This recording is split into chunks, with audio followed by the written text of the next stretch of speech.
Hi friends, welcome to my channel. இன்றைக்கி தான் நீங்கள் ஃபஸ்ட் டைம் என்னோடய சேனல் பார்க்குறீங்க அப்படின்னா மறக்காமல் சப்ஸ்கிரைப் பண்ணிவிட்டு பாருங்கள் ஃப்ரெண்ட்ஸ். இன்றைக்கி பார்த்தீங்கன்னா நான் மண்டே என்ன லன்ச் செய்கிறேன் அப்படின்னு பார்க்கலாம் வாங்க. நேற்றுக்கு சண்டே நான் எங்கள் வீட்டில் ஹெவியான சாப்பாடு செஞ்சோம் அப்படின்றதுனால எப்போதுமே சண்டேயில் நம்ம நான்வெஜ் எடுத்துக்கிறோம் அப்படின்றதுனால நான் என்ன பண்ணுவேன்னா மண்டே லைட்டாக தான் சமையல் ரெடி பண்ணுவேன். இன்றைக்கி உருளைக்கிழங்கு வறுவல் பண்ணியிருக்கேன். சாதமும் வெந்துட்டுருக்கு.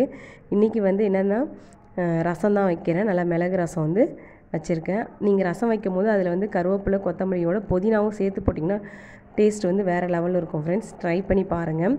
புதினா கொஞ்சம் எக்ஸ்ட்ராவே சேர்த்திங்கன்னா நல்லாயிருக்கும் ரசத்துக்கு. அதுக்கப்புறம் நீங்கள் துவரம் பருப்பு கூட நீங்கள் என்ன பண்ணலாம், ஊற வச்சு அதை மிக்சியில் அரைச்சி கூட நீங்கள் ஊற்றிக்கலாம். இன்னும் நல்லா வாசனையாகவே இருக்கும். ட்ரை பண்ணி பாருங்கள். இன்றைக்கி மார்னிங் பிரேக்ஃபாஸ்ட்டுக்கு தோசை. இவ்வளோ தான் ஃப்ரெண்ட்ஸ் இன்றைக்கி நான் ரெடி பண்ணது. இந்த வீடியோ பிடிச்சிருக்குன்னா மறக்காமல் சப்ஸ்கிரைப் பண்ணிக்கோங்க. தேங்க்யூ.